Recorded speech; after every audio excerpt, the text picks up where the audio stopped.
अस्सलाम अलैकुम दोस्तों, पेश खिदमत है आज की कहानी। कहानी में आगे बढ़ने से पहले मेरी नए आने वाले दोस्तों से अपील है कि हमारे चैनल को सब्सक्राइब करें और बेल के आइकॉन को दबाकर ऑल नोटिफिकेशन ऑन कर दें ताकि हर आने वाली नई वीडियो का नोटिफिकेशन आपको बर वक्त मिल सके। तुम कौन हो? ये अल्फाज प्रोफेसर की समझ में आए तो उसका जहन झनझना गया। वो एक बार फिर संभला और उसने अपनी सांसों पर काबू पाते हुए कहा, मैं प्रोफेसर हशमत बे हूँ, मगर तुम कौन हो? अकाल तरपाशा, सतगाता का हुक्मरान अकाल तरपाशा। जागने वाले की गूंजदार आवाज उभरी और प्रोफेसर दम खुद रह गया।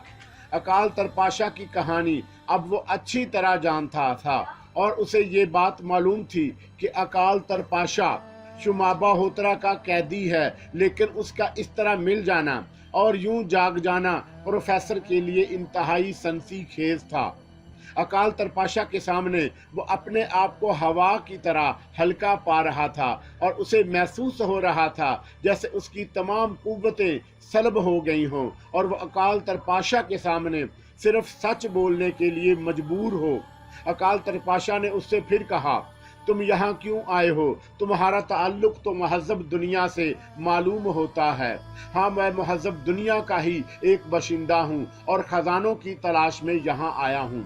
अपनी दास्तान तफसील से सुनाओ, गूंजदार आवाज ने कहा और प्रोफेसर जुबान उसके इख्तियार में ना रही। वो अकाल तरपाशा को अपनी कहानी सुनाने लगा और उस कहानी का एक एक लफ्ज उसने मनो अन दोहराया। अकाल तरपाशा अपने बिस्तर से उठकर बैठ गया। बहुत ही अनोखी शख्सियत थी उसकी, जिससे प्रोफेसर बुरी तरह मरऊब हो गया। अकाल तरपाशा ने पूरी कहानी सुनी और फिर आहिस्ता से कहा, शस्ता कहाँ है? इस वादी में वो शोबामा होतरा की कैदी है। एरा कहाँ है? अकाल तरपाशा ने फिर उस अंदाज में पूछा।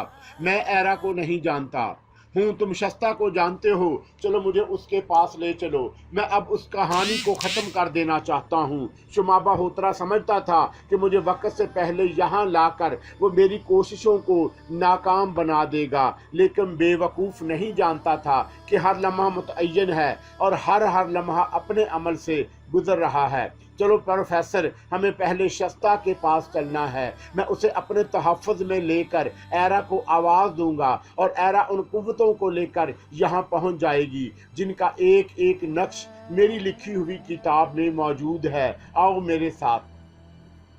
प्रोफेसर अकाल तरपाशा के कदमों से कदम मिलाकर आगे बढ़ने लगा और चंद लम्हात के बाद वो सतगाता के अजीमोशीन बुत के बाहर निकल आए। अकाल तरपाशा की चाल बेहद पुरवकार थी और यूं महसूस हो रहा था जैसे तमाम कुव्वतें उसकी ताबे हों और वह हर मुश्किल पर काबू पाना जानता हो।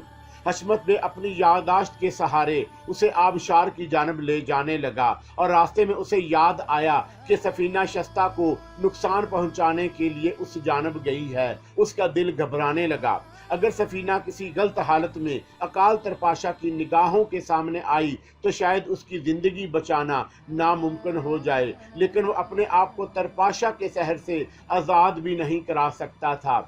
उसके कदम उस आबशार की जानब बढ़ रहे थे और दिल बुरी तरह लर्ज रहा था। तरपाशा की मकनातीसी शख्सियत के शहर में गिरफ्तार होकर वो बिल आखिर आबशार के पास पहुंच गया और उसने गार की तरफ इशारा किया। तरपाशा गार के दहाने से नीचे उतर गया। हशमत में धड़कते दिल के साथ खुद भी गार में दाखिल हुआ, लेकिन अंदर का मंजर उसके तवक्का के खिलाफ था। सफीना पथराई हुई गार की दीवार से टिकी खड़ी थी और कंदील उसके कुछ फासले पर एक पत्थर पर बैठी हुई थी। उसकी आंखें बेहद खौफनाक लग रही थी, उनसे रोशनी फूट रही थी और पुतलियां गायब हो गई थीं। दरवीशु मत गाता, अकाल के हलक से उसकी मखसूस आवाज उभरी। कंदील के जहन को एक झटका लगा, तड़प कर मुड़ी और तरपाशा को देखने लगी। माशताना दरवीशु अम्बाशुता दरवीशु कंदील खड़ी हो गई। दरवीशु सत गाता, उसके हलक से सरसराहट निकली। माशताना, अकाल ने हाथ फैला दिए और कंदील आहिस्ता आहिस्ता चलती हुई उसके करीब पहुंच गई। उसने अकाल के दोनों हाथ पकड़कर चूहे और उन्हें आंखों से लगा लिया। देर तक वो उन आंखों को आंखों से लगाए रही। अकाल के चेहरे पर भी अजीब सी कैफियत नजर आ रही थी। हशमत बेथूक निकल रहा था। वो आहिस्ता आहिस्ता चलता हुआ सफीना के पास पहुंच गया। उसने उसके शानों पर हाथ रख दिया। सफीना उछल पड़ी। उसने उलझी हुई नजर से प्रोफेसर को देखा और फिर दहशत ज़दा होकर उसके बाजू से लिपट गई। प्रोफेसर उसका शाना थपकने लगा। इस दौरान तरपाशा और कंदील के माबैन बहुत से नाकाबिले फहम अल्फाज का तबादला हो चुका था। अकाल ने हशमत की तरफ देखकर कहा, हशमत बे, तुम्हारी सुनाई हुई कहानी बिल्कुल दुरुस्त है। तुमने मुझ पर एहसान किया है। तुम्हारी आहटों से मैं जाग गया और मुझे जागना चाहिए था। अगर मैं ना जागता तो बहुत से नुकसानात हो जाते, बहुत कुछ बदल जाता। तुम्हें अभी मेरे लिए और भी बहुत कुछ करना है। क्या तुम मेरा साथ दोगे? खुशी से दिल से अकाल तरपाशा। हशमत की आवाज खलूस से भरपूर थी। एरा मुश्किलात से गुजर रही है। बहूतरा ने उस पर जिंदगी तंग कर दी। मैं बहूतरा से पूरा पूरा हिसाब लूंगा, लेकिन उसके लिए यहाँ से निकलना जरूरी है। अभी बहूतरा को ये मालूम ना होना चाहिए कि मैं जाग गया हूँ। ये बात छुपानी है। यहाँ से निकलने की तरकीब मैं बताऊंगा। बहूतरा को मैं यहाँ भी दुरुस्त कर सकता हूँ, लेकिन मैं चाहता हूँ कि शस्ता को उसका मकाम दे दूँ। उसके बाद अकाल ने इतना ही कहा था कि अचानक फिजा में भयानक आवाजें आईं, खौफनाक और दिल हला देने वाली आवाजें, और अकाल चौंक पड़ा। आवाजें बढ़ती जा रही थी और फिजा में स्याह धब्बे नजर आने लगे। उनके साए जमीन पर पड़ रहे थे। ये धब्बे जमीन पर आते जा रहे थे और फिर वो जमीन पर उतर गए। ये इंसान ही थे और ये होलनाक आवाजों में चीख रहे थे, ओ माहौतूरे बाहूतरा, ओ माहौतूरे। आओ, अकाल तरपाशा ने कहा और शस्ता का हाथ पकड़कर सत्यगाता के बुत की जानब छलांग लगा दी। प्रोफेसर हशमत बे और सफीना चकरा कर रह गए। उनकी तमाम तवज्जो उन पर थी जो फिजा से जमीन पर उतरे और हल्क फाड़ फाड़ कर चीख रहे थे। गो के उनके अल्फाज समझ में नहीं आए, लेकिन अंदाज से पता चलता था कि वो सख्त खौफजदा हैं और किसी खतरे की निशानदही कर रहे हैं। उनकी तरफ तवज्जो होने से वो दोनों अकाल तरपाशा और कंदील को भी न देख सके कि वो कहाँ गए। खिला से नीचे आने वाले वही अल्फाज दोहराते हुए भागते फिर रहे थे, ओ माहतोरे बाहूतरा, ओ माहतोरे, कोई खतरा है सफीना? हशमत बे ने कहा और सफीना चौंक पड़ी। यूं लगता था जैसे उसे अब तक की कैफियत का एहसास ही ना हो। प्रोफेसर हशमत बे ने अब भी उसका हाथ पकड़ा हुआ था। उसी अंदाज में वो अकाल के पीछे बाहर निकला। सफीना ने संभलते ही प्रोफेसर के हाथ को झटका देकर उसे अपने हाथ छुड़ा लिया। प्रोफेसर चौंक कर उसे देखने लगा। फिर उसने दांत पीस कर कहा, इनकी आवाजें बताती हैं कि ये किसी खतरे की निशानदही कर रहे हैं। खतरे की नौइयत क्या है हम नहीं जानते, इसलिए तुम्हारा होश में आना जरूरी है। मैं आपसे कोई राब्ता नहीं रखना चाहती डैडी, मुझे तन्हा छोड़ दें। सफीना गुराई, सफीना होश में आ जाओ। डैडी, आप मुझे मजबूर ना करें। सफीना अभी इतना ही कह पाई थी कि अचानक गारों की आबादी जमीन से निकलने लगी। वो लोग शोर मचाते हुए बाहर निकल आए। फिजा से उतरने वाले भी मुसलसल चीख रहे थे और रात बेहद हौलनाक हो गई। प्रोफेसर ने सफीना का हाथ दोबारा पकड़ा और एक तरफ दौड़ने लगा। मुझे छोड़ दें डैडी, मुझे छोड़ दें। सफीना ने फिर अपना हाथ छुड़ाने की कोशिश की और दूसरी लम्हे प्रोफेसर ने उसके गाल पर तड़ाक से थप्पड़ रसीद किया। सफीना चौंक पड़ी थी। आओ, प्रोफेसर गुराया, और इस बार सफीना ने उसके साथ आगे बढ़ने पर तअर्द नहीं किया। प्रोफेसर सत्यगाता के बुत की जानब बढ़ रहा था। गारों से निकलने वाले दीवानावार बाग दौड़ रहे थे। प्रोफेसर उनसे बचता हुआ सत्यगाता के बुत के पास पहुंच गया और फिर वो अंदर जाने वाले रास्ते की चट्टान को दबाने लगा, लेकिन अब उस कोशिश में उसे कामयाबी हासिल नहीं हो रही थी। बुत में रखना तक नजर नहीं आया। प्रोफेसर हशमत बे कोशिश करता रहा, फिर घबराए हुए लहजे में बोला, और सफीना, यूं लगता है जैसे अब कुछ होने वाला है। जल्दी हरी अप। वो इस गार की जानब दौड़ने लगा जहां उसका कयाम था। गारों की तमाम मखलूक बाहर निकल आई और हशर का सा समा पैदा हो गया। फिर बाहूतरा उनके दरमियान पहुंच गया और उसने दोनों हाथ उठाकर चीखती हुई आवाज में कुछ कहा। आबादी एकदम खामोश हो गई। अम्बूतराशा, नोशा गाओ, होमा नाओ, ओ शारा, उसकी गर्जदार आवाज उभरी और माहौल पर सकूत तारी रहा।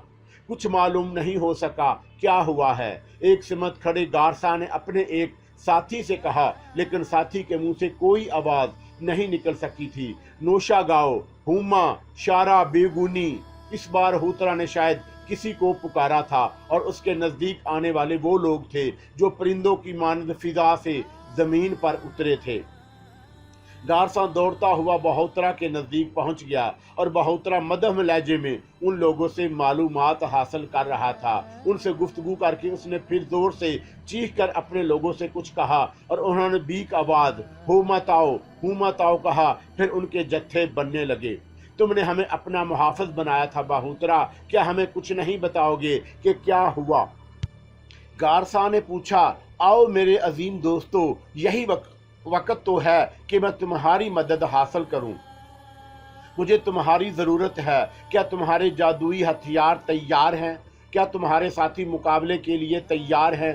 क्या दुश्मन हमला आवर हुए हैं? गारसा ने सवाल किया। हाँ, बेगो ने इतला देते हैं कि एरा सोने वालों को जगा कर चल पड़ी है और हमसे ज्यादा दूर नहीं। क्या उसके साथ महज़ब आबादियों वाले भी हैं? यकीनन, और वही हमारे लिए तशवीश का बाइस हैं, वरना एरा कुछ भी नहीं। अकाल गहरी नींद सो रहा था। शस्ता हमारी कैदी है, उनके पास मामूली जादू है, हम उन्हें बाआसानी फना कर देंगे, मगर धमाके और आग का जादू हमारे बस से बाहर है। उसका मुकाबला करने के लिए हमें तुम्हारी ज़रूरत है। मैं और मेरे हथियार तुम्हारे लिए हाजिर हैं बहोत्रा, मगर इस दौरान मेरे साथी कुछ बददिल हो गए हैं। गारसा मकारी से बोला। क्यों? बहोत्रा ने चौंक कर बोला। उनका ख्याल है कि सतगाता की जमीन पर चमकदार पत्थरों और पीली धात का कोई वजूद नहीं। बहोत्रा के जादू ने उन्हें एक फर्जी अक्स दिखा दिया है और उसकी कोई हकीकत नहीं। ओ नहीं समझाओ गारसा, उनसे कहो कि आखिरी वक्त है, उसके बाद उन्हें चमकदार पत्थरों और पीली धात में दफन कर दिया जाएगा। दर्रा कोनान का आखिरी गार आराइशी पत्थरों का दरवाजा है। दर्रा कोनान? गारसा खुश्क होंठों पर जुबान फेर कर बोला। हाँ, वो उस तरफ, उस काली पहाड़ी के दामन में दर्रा कोनान है। बहोत्रा ने दूर नजर आने वाले एक पहाड़ की जानब इशारा किया। मैं उन लोगों को समझा दूंगा, तुम इत्मीनान रखो। धमाकों का जादू तुम्हारे लिए, तुम हमें पीछे ना पाओगे। गारसा ने खुश्क होंठों पर जुबान फेरते हुए कहा। जाओ उनसे कहो कि उनकी बका और उनके मकसद की तकमील यही है कि हमारे दुश्मन ज़ैर हो जाएं। धमाके वालों को फना करना हमारी जिम्मेदारी है, तुम दूसरा रुख संभालो, गारसा ने कहा और वहां से आगे बढ़ गया। शुमा बहोत्रा उन जिन्हों को हदायत दे रहा था जो मुकाबले के लिए तैयार थे। फिजा में एक अनोखा अर्तआश महसूस हुआ। वैसे चीखने वाले खामोश थे। काफी देर इसी तरह गुजर गई। हौलनाक सन्नाटा और तारीख अजीब सी कैफियत पेश कर रही थी। फिर अचानक बहोत्रा की भयानक आवाज किसी तरफ से उभरी। हुमताओ और अचानक बेशुमार रंगीन दायरे नमूदार हुए जो फिजा में बुलंद होकर चकराते हुए वादी के बाहर जाने लगे। उनसे रंगीन चंगारियां फूट रही थी। ये दायरे बुलंदी पर पहुंचकर पुरशोर आवाज के साथ फैल गए और माहौल तेज रोशनी में नहा गया। बहुत दूर से होलनाक चीखें उभरने लगीं। ये चीखें कर्बज़दा थीं। तारीक रात रंगीन रोशियों से मनव्वर हो गई और दायरे मुसलसल बुलंद हो रहे थे। फिर बहोत्रा के कहके बुलंद होने लगे। दायरों के हथियार शायद उसके दुश्मन पर कारगर हो रहे थे और बहोत्रा हज़ियानी कहके लगा रहा था। उसकी आवाज़ उभर रही थी। याकाओ अशूरे, इनका याकाओ अशूरे, इनका यागाओ। और फिर उसने चीख कर कहा, बेगोने बेगोने। वही चमगादड़ नुमा इंसान उसके सामने पहुंच गए जो फिजाई पहरेदार थे। नोलियोशु, इकारे इकारे। बहोत्रा के हर कारे जमीन पर घुटनों के बल बैठ गए। फिर उन्होंने हाथ फैलाए और परिंदों ही की मानद फिजा में परवाज कर गए। वो एक चीलों के गौर की मानद बुलंदियों पर जा रहे थे और बहोत्रा की निगाहें उनका ताकुब कर रही थी। लेकिन अचानक ही फिजा में राइफल के नगमे उभरे और बहोत्रा के कहके रुक गए। चिंगारियां परवाज करने वालों के जिस्मों से टकराईं और वो चीखते हुए जमीन की तरफ आने लगे। उनके सही निशाने लिए गए थे। देखते ही देखते वो जोरदार आवाज के साथ जमीन पर आ गिरे और उनके बदन उसी तरह गोल गोल होकर लिपटने लगे जो उनकी मौत का अंदाज था। बहुतरा फिर चीखने लगा, लेकिन अब उसकी आवाज में खौफ नुमाया था और उसका ये खौफ बेजा ना था, क्योंकि शायद इस दौरान दूसरी तरफ से बंद मोर्चे बना लिए गए। फिर उन मोर्चों से दनादन गोलियां चलने लगी और उन जत्थों में अबतरी फैल गई जो अब तक कामयाबी से सरशार थे। चौंका वो यकजा थे और उनके सही निशाने बांध लिए गए, इसलिए एक एक गोली कई कई को नुकसान पहुंचा रही थी। उनकी दर्दनाक चीखों से माहौल कांप उठा और उनके जिस्म तेज रफ्तारी से एक दूसरे में मदगम हो रहे थे। गारसा ने अपने साथियों से कहा, टीलों की आड़ ले लो, हम अपनी जगह से जवाबी कार्रवाई नहीं कर सकते। और वो अपने साथियों को मुनज़्ज़म करने लगा। फिर उसने चौंक कर कहा, अशमत बे और उसकी बेटी कहाँ है? पता नहीं। इस शैतान से होशियार रहना ज़रूरी है। ये लोग तो जैसे पूरी फौज मैदान में ले आए हैं। गारसा ने गोलियों की बौछार देखते हुए कहा, वादी के लोग अपना जादुई अमल भूल गए। रंगीन दायरे अब गायब हो चुके थे और वादी वाले बुरी तरह मर रहे थे। एरा के साथियों ने बेहतरीन निशानाबाजी का मुजाहरा करते हुए उन्हें तहस नहस करके रख दिया। बहुतरा ने यह सूरत हाल देखकर उन लोगों को हदायत की कि गारों में दाखिल हो जाएं। अगर वो ये हदायत ना भी देता तब भी ऐसा ही होता, क्योंकि जिंदा बच जाने वालों ने गोलियों के तरतराहट से बचने के लिए गारों के दहानों में छलांगे लगाना शुरू कर दी थीं। गारसा ने अपने साथियों से कहा, खबरदार, खुद को गोलियों से बचाओ, अपना एमुनेशन अभी महफूज रखना है। मैं अब फाइनल टच देने वाला हूँ। बहुतरा के साहर खौफजदा हो गए हैं और चीखते चलाते गारों में घुस रहे हैं। बहुतरा गारसा को तलाश करता हुआ उसके पास पहुंच गया। आओ आके जादूगर, तुम खामोश क्यों हो? इनका मुकाबला क्यों नहीं करते? शायद तुम नहीं जानते बहुतरा, उन्हें हलाक करने के लिए उन्हें देखना जरूरी है। तुम जादुई हथियार शायद खुद अपना शिकार तलाश कर लेते हैं, लेकिन आतिशी हथियार दुश्मन को ताक कर निशाना बनाते हैं, जबकि वो लोग हमारी नजरों से उज्जल हैं। फिर क्या किया जाए? बहुतरा हाथ मलते हुए बोला। क्या तुम मेरी बताई हुई हिकमत अमली पर अमल करोगे? बहुतरा, दिन की रोशनी में मैं उन पर कहर बरसा दूंगा, बस ये रात गुजर जाए। मेरे पास बहुत कुछ है। आके जादूगरों को फना करना हमारा काम है। क्या तुम हमें उस वादी से बाहर ले जा सकते हो? क्यों? ये हमारी जंगी हिकमत अमली है। रात के अंधेरे में अगर हम इस वादी से बाहर निकल जाएं तो खामोशी से उनके पीछे पहुंच जाएंगे। उन्हें इल्म भी ना होगा और हम पीछे से आग वालों को निशाना बना लेंगे। अगर धमाके वाले खत्म हो जाएं तो फिर तुम्हें कोई परेशानी ना होगी। बेशक तुमने देखा, रंगीन जादू ने उन पर मौत नादल कर दी थी, मगर ये धमाके वाले, तुम देर कर रहे हो। बहुतरा, बोलो, क्या यहाँ से खामोशी से बाहर निकलना मुमकिन है? आओ मेरे साथ, बहुतरा ने कहा और गारसा अपने साथियों को इशारा कर दिया। बहुतरा बरक रफ्तारी से दौड़ रहा था और वो सब उसका साथ दे रहे थे। उधर गारों की तरफ दौड़ने वालों को ताक ताक कर निशाना बनाया जा रहा था। वो पूरी तरह बदहवास हो गए। एक बड़ी सी चट्टान की आड़ में पहुंचकर बहुतरा ने एक गार की तरफ इशारा करके कहा, ये खुफिया सुरंग तुम्हें बाहर ले जाएगी और तुम दूर तक चले जाओगे। बस आग वालों को खत्म करना तुम्हारा काम है। एरा के साथियों को हम देख लेंगे। हमारे बाहर निकलते ही तुम देखोगे कि आग की जुबानें किस तरह खामोश होती हैं। ये हमारी जिम्मेदारी है। जाओ, सुबह की रोशनी फतेह का निशान होगी, बहुतरा ने कहा और गारसा जल्दी से गार में दाखिल हो गया। उसके साथियों ने उसकी तकलीद की, लेकिन वो सब बेचैन नजर आ रहे थे। गहरी तारीख सुरंग बेहद तवील थी, उसमें शदीद घुटन और गर्मी थी। वह सब बुरी तरह हाँपने लगे। गारसा की भी बुरी हालत हो गई, लेकिन आगे बढ़ने के सिवा चाराकार नहीं था। वो गिरते पड़ते आगे बढ़ते रहे। सुरंग की लंबाई से अंदाजा हो गया कि उसका दूसरा दहाना वादी से कितना दूर होगा। न जाने कब तक वो सुरंग के दूसरे दहाने तक पहुंचे। मदहम हवा ने एहसास दिलाया कि ये सफर खत्म हो चुका है। बाहर निकलते ही सब के सब जमीन पर गिर पड़े। वो पसीने से शराबूर हो रहे थे। देर तक किसी ने अपनी जगह से जुम्बश भी नहीं की। फिर गारसा ही उठकर बैठ गया। उनके कान मुसलसल गोलियों की आवाजें सुन रहे थे, लेकिन वो दूर से आ रही थी। ये सुरंग तो मौत की सुरंग ही महसूस होती थी। मगर मिस्टर गारसा, इस सफर ने तो हमें नढाल कर दिया। जवाब में गारसा हंस पड़ा। तुम लोग लोग जब अपनी दुनिया में पहुंचोगे तो गारसा को किसी देवता ही की तरह पूजोगे। समझे तुम तस्लीम करो कि रोए जमीन पर गारसा से ज्यादा ज़हीन इंसान और कोई नहीं। बेचारा हशमत भी ना जाने कहाँ मर गया, मुझे उसकी परवाह नहीं है मगर उसकी बेटी।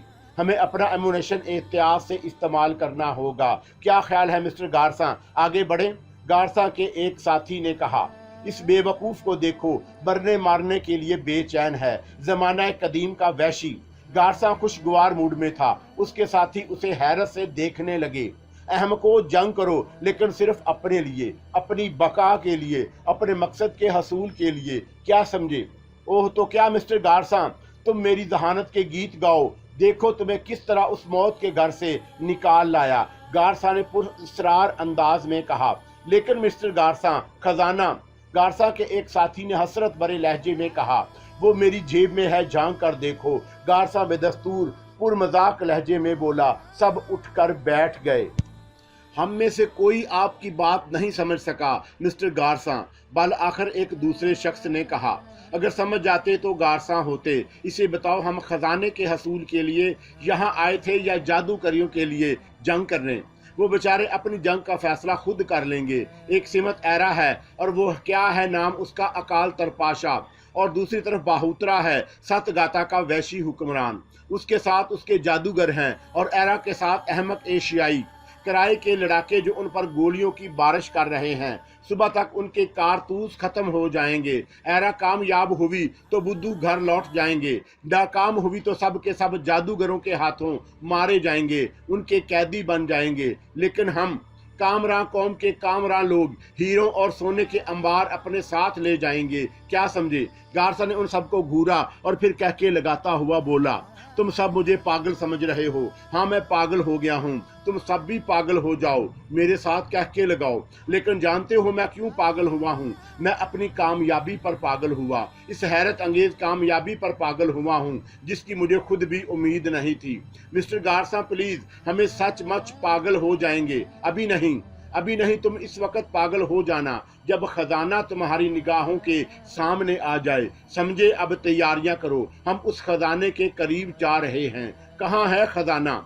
बस गारसा की जेब में है, सब्र करो। ओहो, फायरिंग की रफ्तार कुछ सुस्त पड़ रही है मगर फिजा में बहुतरा के रंगीन हथियार भी नजर नहीं आ रहे। मुझे देखो, जब से इस वादी में दाखिल हुआ हूँ इसके कोने खुदरों में खजाना तलाश करता रहा हूँ, लेकिन खजाना उस वादी में ना था। बहुतरा इंतजार कर रहा होगा। हम सुरंग से निकलकर उसके दुश्मनों के अकब में पहुंच जाएंगे और हमारे हथियार उन्हें भून कर रख देंगे। क्या हमें ऐसा करना चाहिए? आप हमारे लीडर हैं मिस्टर गारसा, आप जानते हैं कि आपको क्या करना है। हाँ, मैं जानता हूँ हमें क्या करना है। सुबह होने में कुछ देर बाकी है, तुम सब ताज़ा दम हो जाओ। हाँ, हम बहुत बेहतर हैं, उसके साथियों ने जवाब दिया। तो फिर आओ मेरे साथ। गारसा खड़ा हो गया और फिर उसने एक ऊंचा टेला मुंतखब किया और उस पर चढ़ गया। वो देखो डेर हडसन, वो स्याह तूफान नजर आ रहा है, स्याह रंग का पहाड़। हाँ मिस्टर गारसा, उसके दामन में एक दर्रा है जो दर्रा कोनान कहलाता है। उसमें बेशुमार गार हैं और उस दर्रे का आखिरी गार हमारी उम्मीदों का मरकज है। खजाना उसी गार में है। हाँ, खजाना उसी गार में है। दर्रा मिस्टर गारसा, आपने कैसे मालूम कर लिया? बेवकूफ़ो, तुम्हारा क्या ख्याल है मैं वहाँ क्या कर रहा था? यही सब कुछ, और मैंने जादूगरों को धोखा दे दिया। अब वो इंतजार कर रहे होंगे। हमारे लिए वहाँ से निकलना कितना मुश्किल होता, लेकिन खजाना हमारा इंतजार कर रहा है। आओ, हमें देर नहीं करनी चाहिए। यहाँ तक पीछे के लिए हमें मुनासिब रास्ता इख्तियार करना होगा। मिस्टर गारसा, इस बात का ख्याल रखना कि हमला आवर लोग हमें ना देख लें। गारसा के एक साथी ने कहा, तुम ये सब कुछ मुझ पर छोड़ दो। मैंने तुमसे जो वादा किया था उसे पूरा करते हुए मुझे खुशी हुई। मेरे अकब में चले आओ और होशियार रहो। हमें अपना ये सफ़र एहतियात से करना है। गारसा के साथी उसके हुक्म की तामील करने लगे।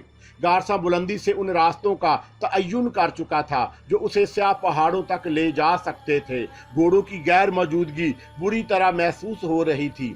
अगर इस वक्त घोड़े होते तो ये सफ़र कितना आसान होता, लेकिन ये मुमकिन नहीं था। फिर अगर गारसा बहुतरा से घोड़ों की फरमाइश भी कर देता तो बेकार होती, क्योंकि सुरंग के घोड़ों का गुजरना मुमकिन नहीं था। تاہم خزانے کے حصول کی لگن نے گارساں کو ہر شے سے بے نیاز کر دیا تھا۔ سفر کرتے ہوئے گارساں کے ایک ساتھی نے دوسرے سے کہا، کیا تم گارساں کی ذہنی حالت سے مطمئن ہو؟ خدا ہی جانے، دوسرے ساتھی نے ٹھنڈی سانس بھر کر کہا۔ آخر اس پر اچانک خزانے کی جگہ کا انکشاف کیسے ہو گیا؟ وہ چالاک تو ہے، ممکن ہے اس نے کسی طرح خود باہوترا سے یہ بات معلوم کر لی ہو۔ کیا باہوترا کے تعاون کے بغیر خزانے کا حصول ممکن ہے؟ میں نے کہا نا، خدا ہی جانے، میں خوف زدہ ہوں۔ گارساں یہ کیوں سمجھتا ہے کہ باہوترا کو ہم پر توجہ دینے کی مہلت نہیں ملے گی؟ اگر اسے فتح حاصل ہو گئی تو ہماری غداری اس سے پوشیدہ نہ رہے گی، اور اس کے بعد خدا کے لیے ایسی دل جلانے والی گفتگو نہ کرو، میرے اعصاب یوں شل ہوئے جا رہے ہیں، دوسرے ساتھی نے جلائے ہوئے انداز میں کہا، اور دونوں خاموش ہو گئے۔